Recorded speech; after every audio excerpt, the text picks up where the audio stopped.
अस्सलाम वालेकुम। गल वेले दी नाल मैं तुहाडा यार, तुहाडा दोस्त, तुहाडा मित्र, तुहाडा संगी जुल्फकार जट ते तुसीं देख रहे हो गल वेले दी। अज साडे नाल मौजूद ने साडे बजुर्ग, साडे चाचा जी रफीक। ते वेले दी गल होए ते फिर पिछले वेले नूं याद ना करिए, ये किवें हो सकदा है? ते मैं बहुत ज़्यादा लम्मी चौड़ी तमहीद वाले पासे नहीं जावांगा, मैं सीधा अपने चाचे होरां वाले पासे जावांगा कि चाचा जी गल इह वे कि अज जिहड़ा वेला है असीं तुहाडे कोल आने आ, तुहाडे कोल बਹਿੰਦੇ ਆ, ਤੁਹਾਡੇ ਕੋਲੋਂ ਸਿੱਖਦੇ ਹਾਂ। ਹਾਲਾਂਕਿ ਜਿਸ ਤਰ੍ਹਾਂ ਦਾ ਦੌਰ ਹੈ, ਮਸ਼ੀਨੀ ਦੌਰ, ਬੜਾ ਘੱਟ ਵੇਲਾ ਹੁੰਦਾ ਕਿ ਅਸੀਂ ਤੁਹਾਡੇ ਨਾਲ ਟਾਈਮ ਗੁਜ਼ਾਰੀਏ ਔਰ ਸਿੱਖਣ ਦਾ ਮੌਕਾ ਬੜਾ ਘੱਟ ਮਿਲਦਾ। ਅਤੇ ਇਹ ਸਮਝ ਲਓ ਸਾਡੀ ਬਦਕਿਸਮਤੀ ਹੈ ਕਿ ਸਾਡੇ ਕੋਲ ਇੰਨਾ ਵਕਤ ਨਹੀਂ ਹੁੰਦਾ ਕਿ ਅਸੀਂ ਜ਼ਿਆਦਾ ਟਾਈਮ, ਬਲਕਿ ਦਿਲ ਕਰਦਾ ਕਿ ਤੁਹਾਡੇ ਨਾਲ ਜ਼ਿਆਦਾ ਟਾਈਮ ਗੁਜ਼ਾਰੀਏ ਅਤੇ ਜ਼ਿਆਦਾ ਗੱਲਾਂ ਸਿੱਖੀਏ। ਇਸੇ ਤਰ੍ਹਾਂ ਤੁਸੀਂ ਵੀ ਤਾਂ ਆਪਣੇ ਬਜ਼ੁਰਗਾਂ ਕੋਲੋਂ ਕੁਝ ਸਿੱਖਦੇ ਹੋਵੋਗੇ, ਉਹਨਾਂ ਕੋਲੋਂ ਵੀ ਤੁਸੀਂ ਗੱਲਾਂ ਪੁੱਛਦੇ ਹੋਵੋਗੇ। ਬੰਦੇ ਦੇ ਦਿਲ ਦੇ ਅੰਦਰ ਹੁੰਦਾ ਨਾ ਕਿ ਹਾਂ ਅਸੀਂ ਸਿੱਖੀਏ। ਇਨਸਾਨ ਹੈ, ਇਨਸਾਨ ਦੇ ਅੰਦਰ ਇੱਕ ਕੈਫੀਅਤ ਹੈ ਕਿ ਹਰ ਵੇਲੇ ਉਹ ਕੁਛ ਨਾ ਕੁਛ ਖੋਜਣਾ ਚਾਹੁੰਦਾ ਹੈ, ਲੱਭਣਾ ਚਾਹੁੰਦਾ ਹੈ। ਅਤੇ ਤੁਸੀਂ ਜ਼ਰਾ ਸਾਨੂੰ ਪਿਛਲਾ ਦੌਰ, ਮੈਂ ਪਾਕਿਸਤਾਨ ਦੀ ਅਗਰ ਗੱਲ ਕਰਾਂ ਤਾਂ ਪਾਕਿਸਤਾਨ ਹਾਲਾਂ 75-76 ਸਾਲਾਂ ਦਾ ਹੋਇਆ, ਠੀਕ ਹੈ। ਅਤੇ ਸਾਡੇ ਕੁਛ ਬਜ਼ੁਰਗ, ਕੁਛ ਤਾਂ ਦਾਦੇ ਅਸੀਂ ਵੀ ਦੇਖੇ ਨੇ, ਅੱਲਾਹ ਤਾਲਾ ਉਹਨਾਂ ਨੂੰ ਗਰੀਕੇ ਰਹਿਮਤ ਕਰੇ। ਅਤੇ ਉਹਨਾਂ ਕੋਲੋਂ ਅਸੀਂ ਵੀ ਕੁਛ ਨਾ ਕੁਛ ਸਿੱਖਿਆ, ਲੇਕਿਨ ਜਿਹੜਾ ਤੁਸੀਂ ਸਿੱਖਿਆ ਅਸੀਂ ਉਹ ਸ਼ਾਇਦ ਨਹੀਂ ਸਿੱਖ ਸਕੇ, ਕਿਉਂਕਿ ਸਾਨੂੰ ਬੜਾ ਘੱਟ ਵੇਲਾ ਮਿਲਿਆ ਉਹਨਾਂ ਦੇ ਨਾਲ ਟਾਈਮ ਗੁਜ਼ਾਰਨ।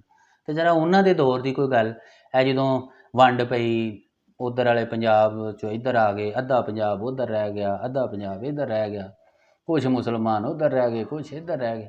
ਇਹ ਜ਼ਰਾ ਸਾਨੂੰ ਉਹ ਵੇਲੇ ਦੇ ਹਵਾਲੇ ਨਾਲ ਥੋੜ੍ਹਾ ਬਹੁਤਾ ਦੱਸੋ ਨਾ। ਕਿਤਾਬਾਂ 'ਚ ਤਾਂ ਅਸੀਂ ਪੜ੍ਹਦੇ ਹਾਂ, ਅਤੇ ਜ਼ਰਾ ਤੁਸੀਂ ਦੱਸੋ ਜਿਹੜੀਆਂ ਗੱਲਾਂ ਆਪਣੇ ਬਜ਼ੁਰਗਾਂ ਕੋਲੋਂ ਪੁੱਛਦੇ ਦੱਸਦੇ ਰਹੇ। ਤੁਸੀਂ ਤਾਂ ਪੁੱਤਰਾ ਇਹ ਚੀਜ਼ ਹੈ ਨਾ ਕਿ ਤੁਸਾਂ ਤੇ ਪੜ੍ਹ ਲਈਆਂ ਅਤੇ ਸਾਨੂੰ ਤਾਂ ਪੜ੍ਹਨਾ ਆਉਂਦਾ ਹੀ ਨਹੀਂ। ਹਾਂ, ਇਹ ਵੀ ਇੱਕ ਮਸਲਾ ਹੈ। ਸਾਨੂੰ ਤਾਂ ਪੜ੍ਹਨਾ ਆਉਂਦਾ ਹੀ ਨਹੀਂ। ਸਾਨੂੰ ਤਾਂ ਕੋਈ ਉਹੀ ਗੱਲ ਯਾਦ ਹੈ ਨਾ ਕਿ ਜਿਹੜੀ ਅਸਾਂ ਆਪਣੇ ਵੱਡਿਆਂ ਕੋਲੋਂ ਸੁਣੀ, ਬਿਲਕੁਲ ਠੀਕ ਹੈ, ਜਾਂ ਸਿੱਖੀ। ਜਿਸ ਤਰ੍ਹਾਂ ਤੁਹਾਂ ਕਿਹਾ, ਇਹਦੇ ਵਿੱਚ ਜਿਹੜੀ ਮੇਰੇ ਜ਼ਿਹਨ 'ਚ ਜਾਂ ਮੇਰੀ ਅਕਲ ਦੇ ਵਿੱਚ ਆਈ ਹੈ, ਕੋਈ ਸਾਡੇ ਵੱਡਿਆਂ ਨੇ ਫੈਸਲਾ ਕੀਤਾ ਕਿ ਜਿਹੜਾ ਮੁਲਕ ਹੈ ਬਈ ਇਹ ਮੁਸਲਮਾਨ ਮਤਲਬ ਅਲੱਗਾ ਹੋਣ, ਉਹ ਦੂਸਰੇ ਮਤਲਬ ਜਿਹੜੇ ਨੇ ਅਲੱਗਾ ਹੋਣ। ਉਹਦੇ ਵਿੱਚ ਕੁਛ ਫਾਇਦੇ ਹੋਏ ਅਤੇ ਕੁਛ ਨੁਕਸਾਨ ਹੋਏ। ਠੀਕ ਹੈ।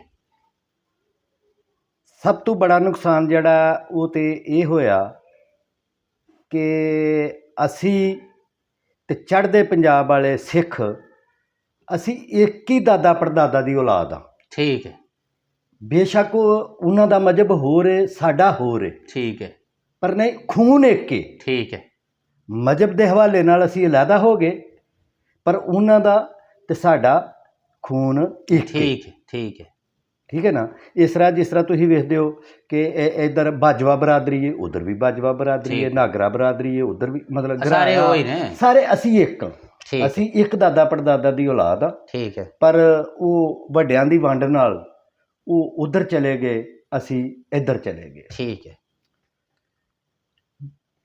ਮਾਲੀ ਹਾਲਾਤ ਨਾਲ ਤੰਗ ਦੀ ਮੈਂ ਗੱਲ ਨਹੀਂ ਕਰ ਰਿਹਾ, ਉਹ ਵੀ ਆਪਣਾ ਕਮਾ ਖਾ ਰਹੇ ਨੇ, ਅਸੀਂ ਵੀ ਕਮਾ ਖਾ ਰਹੇ ਹਾਂ। ਠੀਕ ਹੈ। ਉਂਝ ਜਿਹੜੀ ਉਹ ਸਾਨੂੰ ਆਪਣੇ ਖੂਨ ਸਾਡੇ ਅਲੱਗਾ ਅਲੱਗਾ ਹੋਏ ਨਾ, ਉਹਦੀ ਬੜੀ ਉਹਦੇ 'ਚ ਯਕੀਨਨ ਉਹ ਵੀ ਪਰੇਸ਼ਾਨ ਨੇ ਅਤੇ ਯਕੀਨਨ ਅਸੀਂ ਵੀ ਪਰੇਸ਼ਾਨ। ਠੀਕ ਹੋ ਗਿਆ। ਕਿ ਸਾਨੂੰ ਦੋ ਨਹੀਂ ਸੀ ਹੋਣਾ ਚਾਹੀਦਾ। ਠੀਕ ਹੈ। ਸਾਨੂੰ ਦੋ, ਉਹਨਾਂ ਨੂੰ ਅੱਜ ਵੀ ਖਿੱਚ ਜਿਹੜੀ ਹੈ ਲਹਿੰਦੇ ਪੰਜਾਬ ਦੀ ਸਤਾਉਂਦੀ ਹੈ। ਬਿਲਕੁਲ ਠੀਕ ਹੈ। ਅਤੇ ਸਾਨੂੰ ਚੜ੍ਹਦੇ ਪੰਜਾਬ ਦੀ ਸਤਾਉਂਦੀ ਹੈ। ਅਸੀਂ ਇੱਥੋਂ ਹੀ ਗੱਲ ਸ਼ੁਰੂ ਕਰਾਂਗੇ। ਮੈਂ ਥੋੜ੍ਹਾ ਜਿਹਾ ਨਾ ਇਹਦੇ ਵਿੱਚ ਇੱਕ ਗੱਲ ਕਲੀਅਰ ਕਰਨਾ ਚਾਹਾਂ ਕਿ ਚੂੰਕਿ ਪੰਜਾਬ ਦੇ ਵਿੱਚ ਵੈਸੇ ਤਾਂ ਬੜੀਆਂ ਕੌਮਾਂ ਵੱਸਦੀਆਂ ਨੇ, ਲੇਕਿਨ ਪੰਜਾਬ ਨੂੰ ਜਦੋਂ ਤੁਸੀਂ ਡਿਸਕਸ ਕਰਦੇ ਹੋ ਨਾ, ਅਤੇ ਸਪੈਸੀਫਿਕ ਇੱਕ ਕੌਮ ਦਾ ਬੜਾ ਜ਼ਿਕਰ ਆਉਂਦਾ, ਜਿਹਨੂੰ ਕਿ ਜੱਟ ਬਰਾਦਰੀ ਕਹਿ ਲਓ। ਠੀਕ। ਅਕਸਰ ਜਗ੍ਹਾ 'ਤੇ ਨਾ ਸਾਡਾ ਮਜ਼ਾਕ ਉਡਾਇਆ ਜਾਂਦਾ ਕਿ ਜਨਾਬ ਜੱਟ ਅਤੇ ਸਿੱਖ ਨਹੀਂ ਸੀ ਹੁੰਦੇ। ਠੀਕ। ਇਹ ਮੈਂ ਥੋੜ੍ਹਾ ਜਿਹਾ ਨਾ ਉਹ ਚਾਚੇ ਹੋਰਾਂ ਦੀ ਗੱਲ ਦੇ ਵਿੱਚੋਂ ਗੱਲ ਕੱਢਾਂ ਕਿ ਇਹ ਕੋਈ ਇਸ ਚੀਜ਼ ਨੂੰ ਗਲਤ ਰੰਗ ਦੇਣ ਦੀ ਕੋਸ਼ਿਸ਼ ਨਾ ਕਰੇ। ਸਿੱਖਾਂ 'ਚੋਂ ਜੱਟ ਨਹੀਂ, ਜੱਟਾਂ 'ਚੋਂ ਸਿੱਖ ਨੇ। ਹਾਂਜੀ ਹਾਂਜੀ। ਵਜ੍ਹਾ ਇਹ ਵੇ ਕਿ ਜਿਹੜਾ ਬਾਬਾ ਗੁਰੂ ਨਾਨਕ ਸੀ ਨਾ, ਉਹ ਜੱਟ ਸੀ। ਉਹਦਾ ਹਾਲਾਂ ਤੱਕ ਰੌਲਾ ਹੈ ਕਿ ਉਹ ਮੁਸਲਮਾਨ ਸੀ ਜਾਂ ਕੀ ਸੀ। ਠੀਕ ਹੈ। ਅੱਗੋਂ ਉਹਦੇ ਪੈਰੋਕਾਰਾਂ ਨੇ ਇੱਕ ਨਵਾਂ ਮਜ਼ਹਬ ਇਖਤਿਆਰ ਕਰ ਲਿਆ ਅਤੇ ਉਹ ਇੱਕ ਸਿੱਖ ਬਣ ਗਏ।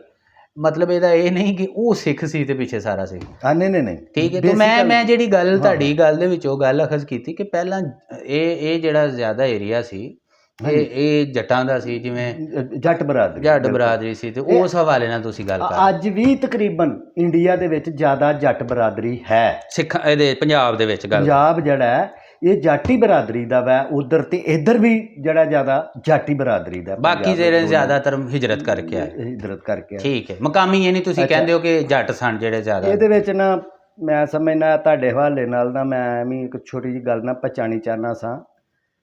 ਜਿਹੜੇ ਚੜ੍ਹਦੇ ਪੰਜਾਬ ਵਾਲੇ ਹੀਰੋ ਨੇ, ਕੋਈ ਫਿਲਮਾਂ ਬਣਾ ਰਹੇ ਨੇ ਪੰਜਾਬੀ। ਠੀਕ ਹੈ। ਕਿਉਂਕਿ ਅਸੀਂ ਪੰਜਾਬੀ ਬੰਦੇ ਆ, ਪੰਜਾਬੀ ਨੂੰ ਬੜਾ ਪਸੰਦ ਕਰਨੇ ਆ। ਕੁਛ ਉਹਨਾਂ ਦੀਆਂ ਫਿਲਮਾਂ ਫੈਮਿਲੀ ਨੇ ਘਰ ਬਹਿ ਕੇ ਤੇ ਮੈਂ ਬੜੇ ਸ਼ੌਕ ਨਾਲ ਵੇਖਦਾ। ਠੀਕ ਹੋ ਗਿਆ। ਉਹਦੇ ਵਿੱਚੋਂ ਸਾਨੂੰ ਕੋਈ ਮਾਲੂਮਾਤ ਵੀ ਮਿਲਦੀ ਹੈ। ਬਿਲਕੁਲ ਠੀਕ ਹੈ। ਮੈਂ ਤੁਹਾਡੇ ਨਾਲ ਪਹਿਲਾਂ ਵੀ ਇੱਕ ਕੋਈ ਮੇਰੀ ਗੱਲਬਾਤ ਹੋਈ ਸੀ ਧੀਆਂ ਦੇ ਮੁਤਲਕ, ਤੇ ਮੈਂ ਤੁਹਾਨੂੰ ਧੀ ਦੇ ਮੁਤਲਕ ਦੱਸਿਆ ਸੀ। ਤੇ ਉਹਨਾਂ ਨਾਲ ਮੈਨੂੰ ਇੱਕ ਸ਼ਿਕਵਾ ਇਹ ਹੈ ਕਿ ਉਹ ਕੀ ਕਰਦੇ ਨੇ ਕਿ ਹਰ ਫਿਲਮ ਦੇ ਵਿੱਚ ਨਾ ਧੀ ਦੀ ਸ਼ਾਦੀ ਜਿਹੜੀ ਉਹ ਆਪਣੀ ਮਰਜ਼ੀ ਦੇ ਮੁਤਾਬਕ ਕਰਦੀ ਹੈ। ਠੀਕ ਹੈ। ਕਿਉਂਕਿ ਉਹਨਾਂ ਨੂੰ ਐਸਾ ਨਹੀਂ ਕਰਨਾ ਚਾਹੀਦਾ। ਚਲੋ ਕਿਸੇ ਫਿਲਮ 'ਚ ਹੋ ਗਿਆ, ਠੀਕ ਹੈ, ਹਰ ਫਿਲਮ ਦੇ ਵਿੱਚ ਉਹਨਾਂ ਨੂੰ ਐਸਾ ਨਹੀਂ ਕਰਨਾ ਚਾਹੀਦਾ। ਕਿਉਂਕਿ ਉਹਨਾਂ ਦੀਆਂ ਫਿਲਮਾਂ ਜਿਹੜੀਆਂ ਨੇ ਉਹ ਤਾਂ ਸ਼ਾਇਦ ਵੇਖਦੇ ਨੇ ਕਿ ਨਹੀਂ ਵੇਖਦੇ, ਪਾਕਿਸਤਾਨ ਦੀ ਹਰ ਫੈਮਿਲੀ ਵੇਖਦੀ। ਇਹ ਤੁਹਾਡੇ ਕਹਿਣ ਦਾ ਮਤਲਬ ਇਹ ਵੇ ਕਿ ਸਾਡੇ ਜਿਹੜਾ ਫੈਮਿਲੀ ਦੀ ਇੱਕ ਰਵਾਇਤ ਸਨ ਉਹਨੂੰ ਤੋੜਿਆ ਗਿਆ ਜਾਂ ਤੋੜਿਆ ਗਿਆ। ਯਾਨੀ ਅਸਲ ਜਿਹੜਾ ਤੁਸੀਂ ਜਿਹੜਾ ਕਹਿਣਾ ਚਾਹ ਰਹੇ, ਜਿਹੜਾ ਗੱਲ ਮੈਂ ਸਮਝਿਆ ਵਾਂ ਕਿ ਉਹ ਫੈਸਲਾ ਧੀ ਦੇ ਹਵਾਲੇ ਨਾਲ ਮਾਂ ਪਿਓ ਹੀ ਕਰਦਾ ਹੁੰਦਾ ਸੀ, ਕਰਦਾ, ਉਹ ਆਪਣੇ ਤੌਰ ਤੇ ਫੈਸਲਾ ਨਹੀਂ ਸੀ ਕਰਦਾ, ਨਹੀਂ ਕਰ ਸਕਦੀ। ਠੀਕ ਹੈ ਨਾ। ਠੀਕ ਹੈ। ਜਿਹਦੇ ਵਿੱਚ ਥੋੜਾ ਮੈਂ ਤੁਹਾਨੂੰ ਇਹ ਆਗਾਹ ਕਰ ਦੇਣਾ ਕਿ ਹਾਲਾਂਕਿ ਉਹ ਆਸ਼ਿਕ ਲੋਕ ਹੋਏ ਨੇ। ਠੀਕ ਹੈ। ਹੀਰ ਨੇ ਇਸ਼ਕ ਹੀ ਕੀਤਾ ਸੀ ਨਾ। ਠੀਕ ਹੈ। ਪਰ ਅਸੀਂ ਉਹਦਾ ਜਾਣਾ ਗਵਾਰਾ ਨਹੀਂ ਸੀ ਕੀਤਾ, ਅਸੀਂ ਤੇ ਉਹਨੂੰ ਜ਼ਹਿਰ ਦੇ ਦਿੱਤਾ ਸੀ। ਠੀਕ ਹੈ। ਠੀਕ ਹੋ ਗਿਆ ਨਾ। ਹਾਲਾਂਕਿ ਉਹ ਤੇ ਆਸ਼ਿਕ ਸਨ। ਠੀਕ ਹੈ। ਅੱਗੇ ਆ ਜਾਓ, ਹੁਣ ਮਿਰਜ਼ਾ ਸੀ, ਮਿਰਜ਼ਾ ਸਾਹਿਬਾਂ, ਠੀਕ ਹੈ ਨਾ, ਉਹ ਵੀ ਇਸ਼ਕ ਕਰਦੇ ਸਨ। ਉਹ ਉਹਨੂੰ ਲੈ ਕੇ ਜਾ ਰਿਹਾ ਸੀ ਤੇ ਉਹਨੂੰ ਕਤਲ ਕਰ ਦਿੱਤਾ ਸੀ। ਯਾਨੀ ਸ਼ੁਰੂ ਤੋਂ ਚਾਚਾ ਤੁਸੀਂ ਤੰਗ ਨਜ਼ਰ ਹੀ ਰਹੇ। ਠੀਕ ਹੈ ਨਾ। ਤੇ ਵੇਖੋ ਇੱਥੇ ਇਹ ਧੀ ਨੂੰ ਇੱਕ ਇੱਜ਼ਤ ਦਿੱਤੀ ਜਾਂਦੀ ਹੈ ਨਾ ਕਿ ਧੀ ਐਸਾ ਨਾ ਕਰੇ। ਠੀਕ ਹੈ। ਹਾਲਾਂਕਿ ਜਿਹੜਾ ਉਹ ਤੁਹਾਂ ਗੱਲ ਕੀਤੀ ਵੀ ਅਸੀਂ ਪੜ੍ਹਨੇ ਆ, ਤੇ ਇਹਦਾ ਬੜਾ ਫਰਕ ਹੈ ਸੁਣਨਾ ਤੇ ਪੜ੍ਹਨਾ। ਅਸੀਂ ਅੱਜ ਤੱਕ ਆਪਣੇ ਵੱਡਿਆਂ ਕੋਲੋਂ ਪੁੱਛਣਾ ਕਿ ਚਾਚਾ ਯਾਰ ਉਹ ਮਿਰਜ਼ਾ ਕੌਣ ਸੀ, ਉਹਨਾਂ ਹਣਾ ਉਹ ਪੁੱਤਰਾ ਉਹ ਸੂਰਮਾ ਜਵਾਨ ਹੋਇਆ। ਸਾਨੂੰ ਹੁਣ ਪਤਾ ਲੱਗਾ ਉਹ ਸੂਰਮਾ ਨਹੀਂ, ਉਹ ਤੇ ਇੱਕ ਲਾਂਤੀ ਬੰਦਾ ਸੀ। ਆ ਜਿਹੜਾ ਕੁੜੀ ਕੱਢ ਕੇ ਲੈ ਗਿਆ ਸੀ, ਜਿਹੜਾ ਵੇਖੋ ਉਹਨਾਂ ਦੇ ਘਰ ਬਰਾਤ ਆਈ, ਉਹ ਆਪਣੀ ਬੱਚੀ ਨੂੰ ਟੋਰਨ ਲੱਗੇ ਨੇ ਤੇ ਉਹ ਉਹਨੂੰ ਭਜਾ ਕੇ ਲੈ ਗਿਆ। ਠੀਕ ਹੈ। ਠੀਕ ਹੈ। ਸੂਰਮੇ ਤੇ ਸਾਹਿਬਾਂ ਦੇ ਭਰਾ ਸਨ, ਜਿਨ੍ਹਾਂ ਨੇ ਉਹਨੂੰ ਰਗੜ ਛੜਿਆ, ਜਿਨ੍ਹਾਂ ਆਪਣੀ ਇੱਜ਼ਤ ਬਚਾਈ ਤੇ ਉਹਨੂੰ ਕਤਲ ਕਰ ਦਿੱਤਾ। ਪਰ ਉਹਨਾਂ ਨੂੰ ਸੂਰਮਾ ਇੱਕ ਵੀ ਨਹੀਂ ਕਹਿੰਦਾ। ਸਾਰੇ ਉਹ ਸਾਡੇ ਵੱਡੇ ਜਿਹੜੇ ਲਕੀਰ ਦੇ ਫਕੀਰ ਨੇ ਪੜ੍ਹ, ਉਹ ਆਖੀ ਕਿ ਮਿਰਜ਼ਾ ਸੂਰਮਾ। ਮੈਂ ਨਹੀਂ ਮਿਰਜ਼ੇ ਨੂੰ ਸੂਰਮਾ ਮੰਨਦਾ। ਠੀਕ ਹੈ। ਅੱਛਾ, ਇਸੇ ਤਰ੍ਹਾਂ ਹੀ ਜੇ ਥੋੜਾ ਪਿੱਛੇ ਜਾਓ ਕਿ ਉਹ ਕੈਦੋ ਬਹੁਤ ਗਲਤ ਬੰਦਾ ਸੀ ਜੀ। ਹਾਲਾਂਕਿ ਕੈਦੋ ਤੇ ਗਲਤ ਹੈ ਹੀ ਨਹੀਂ। ਉਹ ਰਾਖੀ ਰੱਖਦਾ ਸੀ ਆਪਣੀ। ਨਹੀਂ ਜੀ, ਉਹ ਆਪਣੇ ਭਰਾ ਨੂੰ ਇਹ ਗੱਲ ਕਹਿੰਦਾ ਸੀ ਕਿ ਭਾਈ ਇਹ ਸਾਡੀ ਧੀ ਜਵਾਨ ਹੈ। ਠੀਕ ਹੈ। ਇਹ ਸਾਡਾ ਕਾਮਾ ਵੀ ਜਵਾਨ ਹੈ, ਇਹ ਸਾਡੀ ਕੱਲੀ ਬੱਚੀ ਬੇਲੇ ਨਾ ਜਾਏ। ਠੀਕ ਹੈ। ਇਹ ਗੱਲ ਗਲਤ ਸੀ। ਠੀਕ ਹੈ। ਠੀਕ, ਇਹ ਗੈਰਤਮੰਦ ਦੀ ਗੱਲ ਸੀ। ਇਹ ਮੈਂ ਜਿਹੜੀ ਗੱਲ ਸਮਝਿਆ ਨਾ ਤੁਹਾਡੀ ਗੱਲ ਚੋਂ ਕਿ ਜਿਹੜੇ ਲੋਕਾਂ ਨੂੰ ਵਿਲਨ ਸਾਬਤ ਕੀਤਾ ਗਿਆ ਸਟੋਰੀਆਂ ਦੇ ਵਿੱਚ, ਫਿਲਮਾਂ ਦੇ ਵਿੱਚ, ਕਹਾਣੀਆਂ 'ਚ, ਉਹਨਾਂ ਦੇ ਵਿੱਚ ਬਹੁਤ ਸਾਰੇ ਕਿਰਦਾਰ, ਮੈਂ ਸਾਰੇ ਨਹੀਂ ਕਹਿੰਦਾ, ਚਲੋ ਬਹੁਤ ਸਾਰੇ ਕਿਰਦਾਰ ਤੁਹਾਡੀ ਨਜ਼ਰ ਦੇ ਵਿੱਚ ਉਹ ਹੀਰੋ ਦੇ ਕਿਰਦਾਰ। ਹਾਂਜੀ। ਯਾਨੀ ਜਿਵੇਂ ਕੈਦੋ ਹੋ ਗਿਆ, ਉਹ ਤੁਹਾਡਾ ਹੀਰੋ ਵੇ, ਸਾਡਾ ਵਿਲਨ ਹੈ। ਹਾਂਜੀ। ਅੱਛਾ, ਇਸੇ ਤਰ੍ਹਾਂ ਹੀ ਜਨਾਬ ਉਹ ਮਿਰਜ਼ਾ ਜਿਹੜਾ ਉਹ ਕਿਸੇ ਦਾ ਹੀਰੋ ਵੇ ਤੇ ਤੁਹਾਡਾ ਸਮਝ ਲਓ ਵਿਲਨ ਹੈ ਕਿ ਭਾਈ ਤੂੰ ਕਿਸੇ ਦੀ ਇੱਜ਼ਤ ਤੇ ਨਜ਼ਰ ਮਾਰਨ। ਇਹ ਜ਼ੁਲਕਾਰ ਸਾਹਿਬ, ਕੱਲ ਆਉਣ ਵਾਲੇ ਦਾ ਹੀਰ ਦੇ ਪਿਓ ਨੂੰ ਪਤਾ ਨਹੀਂ ਸੀ ਕਿ ਕੱਲ ਕੀ ਆਣਾ ਹੈ। ਉਂਝ ਪਹਿਲਾਂ ਉਹ ਗਲਤ ਕਰ ਰਿਹਾ ਸੀ। ਠੀਕ ਹੈ। ਉਹ ਲਾਲਚ ਵਿੱਚ ਸੀ। ਠੀਕ ਹੋ ਗਿਆ, ਬਿਲਕੁਲ, ਕਿ ਇਹ ਮੈਨੂੰ ਨੌਕਰ ਫ੍ਰੀ ਮਿਲਿਆ ਵਾ, ਜੇ ਮੇਰੀ ਬੱਚੀ ਰੋਟੀ ਲੈ ਕੇ ਵੀ ਟੁਰ ਜਾਂਦੀ ਹੈ ਤਾਂ ਫਿਰ ਕੀ ਹੈ। ਠੀਕ ਹੈ। ਉਹ ਲਾਲਚ ਕਰ ਰਿਹਾ ਸੀ। ਲਾਲਚ ਕਰਦਿਆਂ ਕਰਦਿਆਂ ਕਹਾਣੀ ਵੱਧ ਗਈ। ਠੀਕ ਹੈ। ਜਦੋਂ ਵਧੀ ਤਾਂ ਕੈਦੋ ਨੇ ਡੱਕਣਾ ਸ਼ੁਰੂ ਕੀਤਾ। ਕੈਦੋ ਨੇ ਉਹਨੂੰ ਜ਼ਹਿਰ ਦਿੱਤਾ, ਉਹਨੇ ਹੱਕ ਕੀਤਾ, ਠੀਕ ਕੀਤਾ। ਠੀਕ ਹੈ। ਯਾਨੀ ਜਿਹੜਾ ਸਾਡਾ ਜੱਟਾਂ ਦਾ ਇੱਕ ਬਣਦਾ, ਉਹਨੇ ਉਹ ਕੰਮ ਕੀਤਾ। ਬਿਲਕੁਲ ਠੀਕ। ਉਹ ਮੈਨੂੰ, ਹਾਲਾਂਕਿ ਇਹ ਜਿਹੜਾ ਮਿਰਜ਼ੇ ਦੀ ਵੀ ਗੱਲ ਹੋ ਰਹੀ ਸੀ, ਮਿਰਜ਼ਾ ਕੋਈ ਐਡਾ ਅੱਛਾ ਬੰਦਾ ਨਹੀਂ ਸੀ। ਠੀਕ ਹੈ। ਮਿਰਜ਼ੇ ਦੇ ਕਤਲ ਹੋਣ ਤੋਂ ਪਹਿਲਾਂ, ਸਾਹਿਬਾਂ ਦੇ ਪਿੱਛੇ ਜਾਣ ਤੋਂ ਪਹਿਲਾਂ ਇਹਨੂੰ ਸਜ਼ਾ ਹੋਈ ਸੀ। ਠੀਕ ਹੈ। ਇਹਨੇ ਦੁੱਲੇ ਭੱਟੀ ਕੇ ਡੰਗਰ ਖੋਲੇ ਸਨ। ਅੱਛਾ। ਉਹਨਾਂ ਡੰਗਰਾਂ ਦੀ ਵਜ੍ਹਾ ਤੋਂ ਇਹਨੂੰ ਸਜ਼ਾ ਹੋਈ ਸੀ। ਫਿਰ ਇਸ ਤਰ੍ਹਾਂ ਇੱਕ ਪੰਚਾਇਤ ਬੈਠੀ ਸੀ, ਪੰਚਾਇਤ ਨੇ ਫੈਸਲਾ ਦਿੱਤਾ ਸੀ। ਫਿਰ ਮਿਰਜ਼ੇ ਦੀ ਫੁੱਫੀ ਜਾਂ ਉਹਦੀ ਭੈਣ ਦਾ ਰਿਸ਼ਤਾ ਦੁੱਲੇ ਭੱਟੀ ਹੋਰਾਂ ਨੂੰ ਦਿੱਤਾ ਗਿਆ ਸੀ। ਠੀਕ। ਯਾਨੀ ਉਹ ਸਜ਼ਾ ਦੀ ਮੱਦ ਦੇ ਵਿੱਚ, ਉਹ ਸਜ਼ਾ ਦੀ ਮੱਦ। ਫਿਰ ਇਹਨਾਂ ਦੀ ਸੁਲ੍ਹਾ ਹੋਈ। ਠੀਕ। ਜਿਹੜਾ ਬੰਦਾ ਇੱਕ ਸਜ਼ਾ ਆਫਤਾ ਬੰਦਾ ਵਾ, ਇਹੋ ਜਿਹੇ ਕੰਮ ਕਰਦਾ, ਕਿਸੇ ਦੀ ਧੀ ਕੱਢ ਕੇ ਲਾਈ ਜਾਂਦਾ, ਉਹ ਕਾਹਦਾ ਸੂਰਮਾ? ਯਾਨੀ ਉਹਨੂੰ ਤੁਸੀਂ ਹੀਰੋ ਨਾ ਉਹਨੂੰ ਬਣਾ ਹੀਰੋ ਬਣਾ ਛੜਿਆ। ਸਾਡੇ ਉਹ ਇੱਕ ਆਲਮ ਲਵਾਰ ਜੰਮ ਪਿਆ ਨਾ, ਠੀਕ ਹੈ ਉਹ ਆਲਮ ਲਵਾਰ ਨੇ ਜੂੰ ਚੁੱਕਿਆ, ਮਿਰਜ਼ਾ ਜੂੰ ਚੱਕਿਆ, ਉਧਰੋਂ ਉਹਨੇ ਸਾਡੇ ਜੱਟਾਂ ਦੀ ਹਵਾ ਖਰਾਬ ਕਰ ਦਿੱਤੀ। ਠੀਕ ਹੈ ਇੰਨੀ ਖਰਾਬ ਕਰ ਦਿੱਤੀ ਸਾਡੇ ਜੱਟਾਂ ਦੀ ਹਵਾ ਆਲਮ ਲਵਾਰ ਨੇ ਕਿ ਅਸੀਂ ਸਿਰਫ ਬਹਾਦਰ ਕੌਮ ਜਿਹੜੀ ਹੈ ਜੱਟਾਂ ਦੀ ਇੱਕ ਸਮਝਣ ਡੈ ਪਏ ਕਿ ਅਸੀਂ ਹੀ ਹਾਂ, ਬਾਕੀ ਕੋਈ ਨਹੀਂ। ਬਾਕੀ ਆ ਜਿਹੜੇ ਲਵਾਰ ਮਿਸਤਰੀ ਦੂਜੇ ਤੀਜੇ ਇਹ ਕੌਮਾਂ ਕੋਈ ਨਹੀਂ, ਅਸੀਂ ਬੜੇ ਤਕਮੇ ਵਾਲੇ ਲੋਕ ਹਾਂ। ਠੀਕ ਹੈ ਇਹ ਜਿਹੜੀ ਚੀਜ਼ ਸਾਡੇ ਅੰਦਰ ਵਾੜੀ ਇਹ ਆਲਮ ਲਵਾਰ ਨੇ ਵਾੜੀ, ਜਿਹੜਾ ਕਿ ਅੱਜ ਤੱਕ ਨੁਕਸਾਨ ਹੋਇਆ ਸੀ। ਜਿਹੜਾ ਸਾਡਾ ਬਹੁਤ ਬੜਾ ਨੁਕਸਾਨ ਹੋਇਆ, ਸਾਡੀ ਨਸਲ ਦਾ ਨੁਕਸਾਨ ਹੋਇਆ। ਕਿਸ ਤਰ੍ਹਾਂ ਹੋਇਆ ਕਿ ਸਾਡਾ ਬੱਚਾ ਕਿਸੇ ਕੋ ਕੰਮ ਸਿੱਖਣ ਨਹੀਂ ਜਾਂਦਾ, ਆ ਕੇ ਅਸੀਂ ਇਹ ਕੰਮ ਕਰਾਂਗੇ। ਉਹ ਕਹਿੰਦਾ ਸੀ ਮੈਂ ਜੱਟਾਂ ਦਾ ਪੁੱਤਰ ਤੇ ਮੈਂ ਕੰਮ ਸਿੱਖਾਂ ਲਵਾਰਾਂ ਕੋਲੋਂ ਜਾ ਕੇ, ਠੀਕ ਹੈ ਮੈਂ ਕੰਮ ਸਿੱਖਾਂ ਭਟੀਆਂ ਕੋਲੋਂ ਜਾ ਕੇ, ਮੈਂ ਕੰਮ ਸਿੱਖਾਂ ਉਧਰੋਂ ਜਾ ਅਸੀਂ ਤੇ ਜੱਟ ਹੁੰਨੇ ਆ। ਜੇ ਬਦਕਿਸਮਤੀ ਨਾਲ ਮੈਂ ਸਕੂਲੇ ਟੁਰ ਗਿਆ ਤੇ ਮਾਸਟਰ ਨੇ ਮਾਰੀ ਚਪੇੜ ਤੇ ਮੇਰੇ ਪਿਓ ਨੇ ਆਖਿਆ ਓਏ ਅਸੀਂ ਤੇ ਜੱਟਾਂ, ਉਹ ਫਲਾਣੇ ਜਲਾਵਾਂ ਦਾ ਮੁੰਡਾ ਫਕੀਰਾਂ ਦਾ ਤੈਨੂੰ ਚਪੇੜ ਮਾਰੇ, ਉਹ ਤੂੰ ਸਕੂਲੇ ਹੀ ਨਾ ਜਾਈਂ ਜਿਹੜਾ ਤੂੰ ਪਟਵਾਰੀ ਲੱਗਣਾ। ਯਾਨੀ ਇੱਕ ਪੂਰੀ ਨਸਲ ਹੀ ਬਰਬਾਦ ਕਰ ਛੜੀ ਇਸੇ ਪੂਰੀ ਚੱਕਰ। ਨਸਲ ਹਵਾਲਾ ਦਿੱਤਾ ਮਿਰਜ਼ੇ ਦਾ, ਦਿੱਤਾ ਇਸ ਆਲਮ ਲਵਾਰ ਨੇ ਤੇ ਸਾਡੇ ਵੱਡਿਆਂ ਦੇ ਤੇ ਸਾਡੇ ਜ਼ਿਹਨਾਂ ਦੇ ਵਿੱਚ ਇੱਕ ਚੀਜ਼ ਪਾ ਦਿੱਤੀ ਕਿ ਤੁਹਾਡੇ ਨਾਲ ਦਾ ਕੋਈ ਨਹੀਂ। ਲੋ ਚਾਚਾ ਜੀ ਤੁਹਾਡਾ ਸ਼ਿਕਵਾ ਅਸੀਂ ਪਹੁੰਚਾ ਦਿੱਤਾ, ਸਮਝ ਲਓ। ਅੱਛਾ, ਅੱਗੇ ਇੱਕ ਸ਼ਿਕਵਾ ਬੜਾ ਵੱਡਾ ਹੈ। ਅੱਛਾ, ਇਸ ਤੋਂ ਬਾਅਦ ਜੰਮ ਪਿਆ ਕਿ ਤੂੰ ਸੁਲਤਾਨ ਰਾਈ। ਆ ਲੋ ਫੜੋ। ਉਹ ਸਾਡੇ ਜਾਣੇ ਪਹਿਲਾਂ ਹੀ ਵਿਗੜੇ ਹਨ। ਚਾਚਾ ਤੂੰ ਸਾਡੇ ਸਾਰੇ ਹੀਰੋ ਅੱਜ ਵਿਲਨ ਕਰਾਰ ਦੇ ਦੇਣੇ। ਮੇਰੀ ਗੱਲ ਗਲਤ ਹੋਏ ਮੈਨੂੰ ਬੁਲਾ ਲੈਣ ਜਿੱਥੇ ਬੁਲਾਣਾ। ਠੀਕ ਹੋ ਗਿਆ, ਠੀਕ ਹੋ ਗਿਆ। ਹੁਣ ਕੀ ਕੀਤਾ ਭੱਟੀ ਸਾਹਿਬ, ਉਹ ਵਿਗੜਿਆਂ ਦੇ ਹੱਥ ਦੇ ਵਿੱਚ ਛੁਰੀ ਤੇ ਕਲਾਸ਼ਨ ਕੋ ਫੜਾਤੀ। ਆ ਲੋ ਫੜੋ। ਇਹ ਸੁਲਤਾਨ ਰਾਈ ਨੇ ਫੜਾਈ, ਠੀਕ ਹੋ ਗਿਆ। ਕੰਮ ਛਡਾਇਆ ਆਲਮ ਲਵਾਰ ਨੇ, ਆਲਮ ਲਵਾਰ ਨੇ ਤੇ ਬੰਦੂਕ ਫੜਾਤੀ ਸੁਲਤਾਨ ਰਾਈ ਡਾਸਾ ਵੀ ਤੇ ਉਹਨੇ। ਬਦਮਾਸ਼ੀ। ਸੁਲਤਾਨ ਰਾਈ ਨੇ ਕੋਈ ਦੋਤਰਾ ਹੋਰ ਵੀ ਜੋੜੇ, ਬੱਟ ਜੋੜੇ ਨਾਲ ਗੁੱਜਰ ਜੋੜੇ। ਠੀਕ ਹੈ, ਸਾਡੀਆਂ ਔਲਾਦਾਂ ਦੀ ਤਬਾਹੀ ਦਾ ਜ਼ਿੰਮੇਵਾਰ ਆਲਮ ਲਵਾਰ ਹੈ। ਠੀਕ ਹੈ। ਉਸ ਤੋਂ ਬਾਅਦ ਸੁਲਤਾਨ ਰਾਈ ਅੱਗੋਂ ਸਾਡੇ ਬਾਪ ਸਨ, ਉਹ ਪੜ੍ਹੇ ਲਿਖੇ ਏਡੇ ਨਹੀਂ ਹਨ, ਉਹ ਇਸ ਚੀਜ਼ ਨੂੰ ਨਹੀਂ ਸੜ ਕੇ ਸਾਨੂੰ ਰਾਤ ਬਹਾ ਕੇ ਉਹ ਕੋਈ ਦੱਸ ਸਕਣ ਕਿ ਪੁੱਤਰ ਇਹ ਫਾਇਦੇਮੰਦ ਚੀਜ਼ ਹੈ, ਨੁਕਸਾਨਮੰਦ ਚੀਜ਼ ਹੈ। ਉਹ ਤੇ ਸਿਰਫ ਇੰਨਾ ਹੀ ਆਉਂਦੇ ਵੀ ਪੁੱਤਰ ਮੈਂ ਸਵੇਰੇ ਜਾਣਾ ਹਲ ਲੈ ਕੇ ਤੇ ਤੂੰ ਇਹ ਮਾਲ ਦੇ ਪੱਠੇ ਬਣਾਉਣੇ ਨੇ। ਬਿਲਕੁਲ ਠੀਕ, ਠੀਕ ਹੈ। ਤੇ ਉਹ ਫਿਰ ਜਦੋਂ ਸੁਲਤਾਨ ਰਾਈ ਆਇਆ ਅਸੀਂ ਪੱਠੇ ਬਣਾਉਣੋਂ ਹਟ ਗਏ, ਅਸਾਂ ਵੱਡੇ ਪਟਕੇ ਗਾਲਾਂ 'ਚ ਪਾ ਲਏ ਤੇ ਜਨਾਬ ਉਹ ਅਸੀਂ ਤੇ ਫਿਰ ਇਹ ਸਾਡੀ ਜਿਹੜੀ ਜੱਟਾਂ ਦੀ ਤਬਾਹੀ ਲਾਈ ਏ ਇਹ ਇਹਨਾਂ ਨੇ ਲਾਈ ਏ। ਠੀਕ ਹੈ। ਤੇ ਮੇਰੀ ਇਹ ਕੁਛ ਅਪੀਲ ਹੈ ਉਹ ਜਿਹੜੇ ਸਾਡੇ ਭਰਾ ਨੇ ਆਪਣਾ ਚੜ੍ਹਦੇ ਪੰਜਾਬ ਵਾਲੇ ਕਿ ਉਹ ਵੀ ਫਿਲਮਾਂ ਬਣਾਉਣ, ਬਹੁਤ ਅੱਛੀਆਂ ਫਿਲਮਾਂ ਨੇ ਉਹਨਾਂ ਦੀਆਂ, ਕਾਮਯਾਬ ਫਿਲਮਾਂ ਨੇ।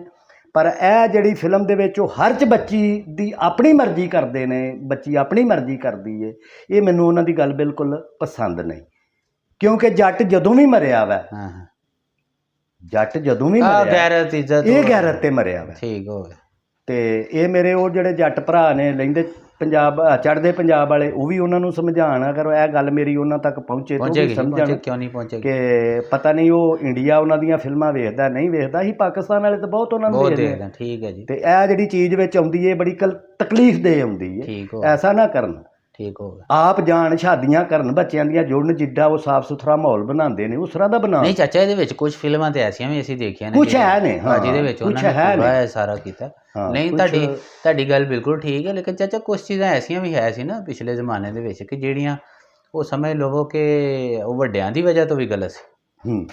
ਮਸਲਾਂ ਅਗਰ ਮੈਂ ਤੁਹਾਡੇ ਦੌਰ ਦੀ, ਪਿਛਲੇ ਦੌਰ ਦੀ ਗੱਲ ਕਰਾਂ ਤੇ ਉਹ ਹਾਲਾਂ ਤੱਕ ਉਹ ਜਿਹੜੀ ਸਾਡੇ ਚੱਲਦੀ ਆ ਰਹੀ ਹੈ ਵੱਟਾ ਸੱਟਾ, ਇਹਨੇ ਵੀ ਤੇ ਸਾਡੇ ਘਰ ਤਬਾਹ ਕਰ ਛੱਡਿਆ, ਬਹੁਤ ਜ਼ਿਆਦਾ ਤਬਾਹ। ਕਿ ਦੂਸਰਾ ਮਸਲਾ ਇਹ ਹੈ ਕਿ ਅਸੀਂ ਪਹੁੰਚੋਂ ਕਿ ਫੁੱਫੀਆਂ ਮਾਸੀਆਂ ਮਾਮੇ, ਹੁਣ ਮੈਂ ਤੁਹਾਨੂੰ ਗੱਲ ਦੱਸਾਂ, ਇਸ ਸ਼ੁਗਲ ਦਾ ਸ਼ੁਗਲ ਹੈ ਤੇ ਲੇਕਿਨ ਸੋਚਣ ਦੀ ਵੀ ਗੱਲ ਹੈ ਕਿ ਸਾਨੂੰ ਕਈ ਵਾਰੀ ਇਹ ਨਹੀਂ ਪਤਾ ਲੱਗਦਾ ਇਹਨੂੰ ਚਾਚੀ ਕਹਿਣਾ ਕਿ ਫੁੱਫੀ ਕਹਿਣਾ। ਆਹੋ ਰਿਸ਼ਤਾ ਹੀ ਐਡਾ ਕੁਲ ਜਾਂਦਾ। ਠੀਕ ਹੈ, ਇਹ ਮੁਸੀਬਤ ਬਣ ਗਈ। ਔਰ ਇਹਦਾ ਨੁਕਸਾਨ ਵਾਲਾ ਕੀ ਹੋ ਰਿਹਾ, ਇੱਕ ਤੇ ਸਾਇੰਸੀ ਬੁਨਿਆਦਾਂ ਦੇ ਉੱਤੇ ਵੀ ਗਲਤ ਹੈ ਕਿ ਤੁਸੀਂ ਬਾਰ-ਬਾਰ ਆਪਸ 'ਚ ਰਿਸ਼ਤੇ ਕਰੋ ਤੇ ਉਹਦੇ ਨਾਲ ਕਈ ਬਿਮਾਰੀਆਂ ਜਿਹੜੀਆਂ ਨੇ ਉਹਨੂੰ ਅਸੀਂ ਕਹਿੰਦੇ ਜੀਨਿਆਤੀ ਬਿਮਾਰੀਆਂ, ਯਾਨੀ ਉਹ ਤੁਹਾਡੇ ਜੀਨਸ ਦੇ ਵਿੱਚੋਂ ਅੱਗੇ ਟਰਾਂਸਫਰ ਹੋ ਜਾਂਦੀਆਂ। ਠੀਕ ਹੈ, ਸਾਇੰਸ ਵੀ ਕਹਿੰਦੀ ਹੈ ਔਰ ਇਸਲਾਮ ਵੀ ਸਾਡਾ ਕਹਿੰਦਾ ਕਿ ਭਾਈ ਕੋਸ਼ਿਸ਼ ਕਰੋ ਘੱਟ ਤੋਂ ਘੱਟ ਆਪਸ ਦੇ ਵਿੱਚ, ਯਾਨੀ ਇੱਧਰ ਉੱਧਰ ਕਰੋ। ਮਸਾਵਾਦ ਦਾ ਇਹ ਹੀ ਨਾ। ਤੇ ਇਹ ਜੱਟਪੁਣਾ ਤੇ ਜਿਹੜਾ ਤੁਸੀਂ ਦੱਸਿਆ ਉਹ ਤੇ ਤਬਾਹੀ ਹੋਈ ਪਈ ਹੈ। ਤੇ ਹੁਣ ਮੇਰਾ ਖਿਆਲ ਹੁਣ ਹੀ ਅਗਰ ਅਸੀਂ ਇਸ ਚੀਜ਼ 'ਚੋਂ ਬਾਹਰ ਆ ਜਾਈਏ ਨਾ, ਭਾਈ ਰਾਣੇ ਵੀ ਇੰਝ ਹੀ ਨੇ, ਜੱਟ ਵੀ ਇੰਝ ਹੀ ਨੇ, ਭੱਟੀ ਵੀ ਇੰਝ ਹੀ ਨੇ, ਸਾਰੇ ਹੀ ਇੰਝ ਨੇ, ਤੇ ਸਾਡੇ ਅੱਧੇ ਮਸਲੇ ਹੱਲ ਹੋ ਜਾਣ। ਅਸਲ ਨਾ ਪਤਾ ਕੀ ਗੱਲ ਹੈ ਜ਼ੁਲਫਕਾਰ, ਕੁਛ ਲੋਕਾਂ ਨੇ ਆਪਣੀ ਤਰੱਕੀ ਵਾਸਤੇ ਨਾ ਬੜੇ ਉਹ ਜ਼ੁਲਮ ਕੀਤੇ ਨੇ ਆਪਣੇ ਆਪਣੇ ਆਪਣੇ ਆਪ ਨੂੰ ਉੱਤੇ ਖੜਨ ਵਾਸਤੇ, ਜਿਸ ਤਰ੍ਹਾਂ ਮੈਂ ਆਲਮ ਲਵਾਰ ਦੀ ਗੱਲ ਕਰ ਰਿਹਾ, ਉਹ ਮੈਂ ਸੁਣਨ ਡਿਆ ਜੀ, ਜਿਹੜੇ ਹਨ ਨਾ ਮੀਆਂ ਮਜਨੂ, ਉਹ ਜਾਣ ਡੇ ਤੇ ਨਿਹਾਲਾ ਨੇ ਆਖਿਆ ਪਰਾਂ ਨੂੰ ਜਰਾ ਮੂੰਹ ਕਰਿਓ ਬਈ ਆਹਾਂ ਕੋਈ ਪਿਸ਼ਾਬ ਸ਼ੂ, ਉਹ ਇਹ ਉੱਥੇ ਖਲੋ ਗਿਆ, ਉਹ ਚਲੀਆਂ ਗਈਆਂ। ਉਹ ਜੂੰ ਖਲੋਤਾ 12 ਸਾਲ ਖਲੋਤਾ ਰਿਹਾ। ਉਹਦੇ ਵਿੱਚੋਂ ਦੀ ਜਿਹੜਾ ਨਾ ਮੁੱਢ ਨਿਕਲ ਗਿਆ ਤੇ ਉਹ ਹੈ ਚਾਚਾ ਹੈ ਨਾ, ਵੇਖੋ ਇਹ ਝੂਠੋ ਝੂਠ ਹੈ। ਐਡੇ ਵੱਡੇ ਝੂਠ ਲਿਖਣੇ, ਹਾਂਜੀ, ਔਰ ਫਿਰ ਉਹ ਚੀਜ਼ ਨੂੰ ਮਨਵਾ ਦੇਣਾ ਔਰ ਦੁਨੀਆ ਦੇ ਵਿੱਚ ਫੈਲਾਣਾ। ਠੀਕ ਹੈ।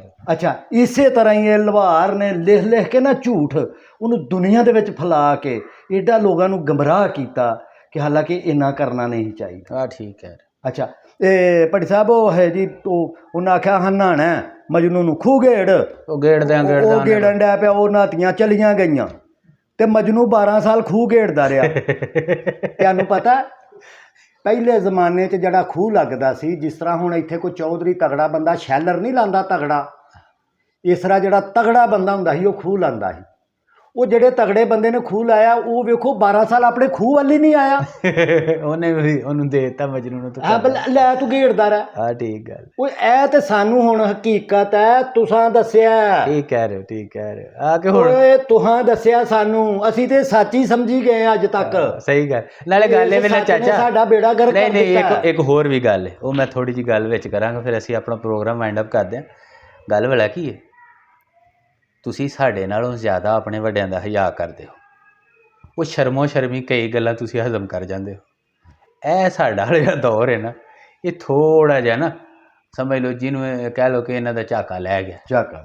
ਠੀਕ ਹੈ, ਉਹ ਝਾਕਾ ਜਦੋਂ ਲੈ ਗਿਆ ਨਾ, ਤੇ ਅਸੀਂ ਕਈ ਵਾਰੀ ਗੱਲ ਖੋਲ ਵੀ ਦਿੰਦੇ ਹਾਂ ਕਿ ਚਾਚਾ ਠੀਕ ਹੈ, ਅਸਲ ਇੰਜ ਨਹੀਂ ਇੰਜ ਜੀ। ਹਾਂ ਤੁਸੀਂ ਠੀਕ ਹੈ, ਤੁਹਾਡਾ ਅਸੀਂ ਵੱਡੇ ਅੱਗੇ ਬੋਲਦੇ ਹੀ ਨਹੀਂ ਸਾਂ। ਤੁਸੀਂ ਬੋਲਦੇ ਨਹੀਂ ਸੋ। ਤੇ ਇੱਕ ਇਹ ਵੀ ਵਜ੍ਹਾ ਸੀ। ਦੂਸਰੀ ਇਹ ਸੀ ਕਿ ਹੁਣ ਅੱਜ ਦਾ ਦੌਰ ਮਾਲੂਮਾਤ ਦਾ ਦੌਰ ਹੈ। ਤੁਹਾਡੇ ਹੱਥ ਦੇ ਵਿੱਚ ਮਾਲੂਮਾਤ ਹੈ, ਤੁਹਾਡੇ ਮੋਬਾਈਲ ਦੇ ਵਿੱਚ ਪੂਰੀ ਦੁਨੀਆ ਦੀ ਮਾਲੂਮਾਤ ਹੈ। ਤੁਹਾਨੂੰ ਕਿਸੇ ਨਹੀਂ ਕਹਿਣਾ ਕਿ ਮੇਰੇ ਅੱਬੇ ਨੇ ਇਹ ਕਿਹਾ ਸੀ ਤੇ ਉਹ ਉਂਝ ਹੀ ਹੋਣਾ। ਹੁਣ ਤੁਹਾਡੇ ਅੱਬੇ ਦੀ ਗੱਲ ਨੂੰ ਫਟਾਫਟ ਹੀ ਦੂਸਰਾ ਬੰਦਾ ਝੂਠਾ ਸਾਬਤ ਕਰ ਦੇ। ਉਹ ਕਹਿੰਦਾ ਭਾਈ ਉਹਨੇ ਕਿਹਾ ਹੋਏਗਾ, ਲੇਕਿਨ ਗੱਲ ਇੰਝ ਨਹੀਂ ਹੋਣੀ। ਲਿਹਾਜ਼ਾ ਅੱਜ ਦੇ ਦੌਰ ਦੇ ਵਿੱਚ ਬੜਾ ਸੋਚ ਸਮਝ ਕੇ ਸਾਨੂੰ ਗੱਲ ਕਰਨੀ ਪੈਂਦੀ। ਤੇ ਤੁਹਾਡਾ ਗਿਲਾ ਆਪਣੀ ਜਗ੍ਹਾ ਜਾਇਜ਼ ਹੈ ਕਿ ਇਹਦਾ ਮਤਲਬ ਜਿਹੜਾ ਮੈਂ ਸਮਝਿਆ ਵਾਂ, ਇਹ ਨਹੀਂ ਹੈ ਕਿ ਤੁਸੀਂ ਉਹਨਾਂ ਦੀ ਮਨਪਸੰਦ ਦੀ ਸ਼ਾਦੀ ਨਾ ਕਰੋ, ਲੇਕਿਨ ਕਰੋ ਤੁਸੀਂ। ਉਹ ਆਪ ਨਾ ਕਰੇ। ਆਪ ਨਾ ਕਰੇ। ਇਹਦਾ ਅਸੀਂ ਹੁਣ ਇਹਦਾ ਮਤਲਬ ਕੋਈ ਇਹ ਲੈ ਲੇ ਸਾਡੀ ਵੀਡੀਓ ਦੇ ਵਿੱਚੋਂ ਕਿ ਨਹੀਂ ਜਨਾਬ, ਕਿਸੇ ਨੂੰ ਆਪਣਾ ਸਾਥੀ ਚੁਣਨ ਦਾ ਹੱਕ ਹੀ ਨਹੀਂ। ਐਸਾ ਨਹੀਂ ਹੈ, ਬਲਕਿ ਸਾਡਾ ਕਹਿਣ ਦਾ ਮਤਲਬ ਇਹ ਵੇ, ਚਾਚੇ ਹੋਰਾਂ ਦਾ ਕਹਿਣ ਦਾ ਮਤਲਬ ਇਹ ਵੇ ਕਿ ਤੁਸੀਂ ਅਗਰ ਤੁਹਾਡੀ ਕਿਤੇ ਮਰਜ਼ੀ ਵੀ ਹੈ ਨਾ, ਤੇ ਪਿਓ ਮਾਂ ਨੂੰ ਭੇਜ ਕੇ। ਯਾਰ ਐਡੀ ਉਹ ਐਂਡ ਤੇ ਐਡੀ ਸੋਹਣੀ ਪਹਿਲਾਂ ਫਿਲਮ ਖੜਦੇ ਨੇ, ਐਂਡ ਤੇ ਜਾ ਕੇ ਕੀ ਕਰਦੇ ਨੇ, ਉਹ ਕੁੜੀ ਗੱਡੀ ਤੇ ਬੈਠੀ ਨੱਠ ਗਈ, ਉਹਦੇ ਪਿੱਛੇ ਦੂਜੀ ਗੱਡੀ, ਉਹਦੇ ਪਿੱਛੇ ਤੀਜੀ ਗੱਡੀ, ਉਹਦੇ ਇਹ ਕੰਮ ਨਹੀਂ ਹੋਣਾ ਯਾਰ। ਕੋਈ ਗੱਲ ਹੈ ਕਰਦੇ ਐਡੇ ਵੀ ਤੇ ਬੇਵਕੂਫ ਸਾਡੇ ਭਰਾ ਉਹ ਸਿੱਖ ਨਹੀਂ ਨਾ ਜਿਨ੍ਹਾਂ ਤੇ ਉਹ ਫਿਲਮਾਂ ਬਣਾਉਂਦੇ। ਨਹੀਂ ਠੀਕ ਗੱਲ ਹੈ, ਠੀਕ ਹੈ। ਕਿ ਉਹ ਮਸਾ ਦੇਖਿਆ ਉਹਨਾਂ ਕਿੱਡੀ ਇਹਦੇ ਵਿੱਚ ਉਹਨਾਂ ਨੂੰ ਬੇਵਕੂਫ ਬਣਾਇਆ, ਉਹ ਸਾਬਤ ਕੀਤਾ। ਹਾਂਜੀ ਕਿ ਇਹ ਬੇਵਕੂਫ। ਬਿਲਕੁਲ ਠੀਕ। ਲਓ ਜੀ, ਪੰਜਾਬੀ ਦੇ ਵਿੱਚ ਜਿਹੜੇ ਮਗਾਲਤੇ ਹੈ ਸਨ, ਅੱਜ ਚਾਚੇ ਸਾਡੇ ਹੋਰਾਂ ਨੇ ਕੱਢੇ ਨੇ, ਤੇ ਜਿਹੜੇ ਤੁਹਾਂ ਹੀਰੋ ਬਣਾਏ ਸਨ, ਅੱਜ ਅਸੀਂ ਵਿਲਨ ਸਾਬਤ ਕਰਤੇ ਨੇ। ਤੇ ਸਾਡੇ ਵਿਲਨ ਜਿਹੜੇ ਸਨ ਉਹ ਅਸੀਂ ਹੀਰੋ ਅੱਜ ਬਣਾਤੇ ਜੇ। ਅੱਗੋਂ ਹੁਣ ਤੁਹਾਡੇ ਉੱਤੇ ਵੀ ਕਿ ਤੁਸੀਂ ਇਹਦੇ ਬਾਰੇ ਕੀ ਵਿਚਾਰ ਰੱਖਦੇ ਹੋ। ਹਰ ਬੰਦੇ ਦੀ ਆਪਣੀ ਸੋਚ ਹੈ, ਆਪਣੀ ਅਪਰੋਚ ਹੈ। ਤੇ ਸਾਡਾ ਕਈ ਦੋ ਭਾਈ ਹੀਰੋ ਜੇ। ਹੁਣ ਜੋ ਤੁਸੀਂ ਕਰਨਾ ਕਰ ਸਕਦੇ ਹੋ। ਜਿੱਥੇ ਵੀ ਹੱਸਦੇ ਰਹੋ, ਵਸਦੇ ਰਹੋ। ਰੱਬ ਰੱਖ।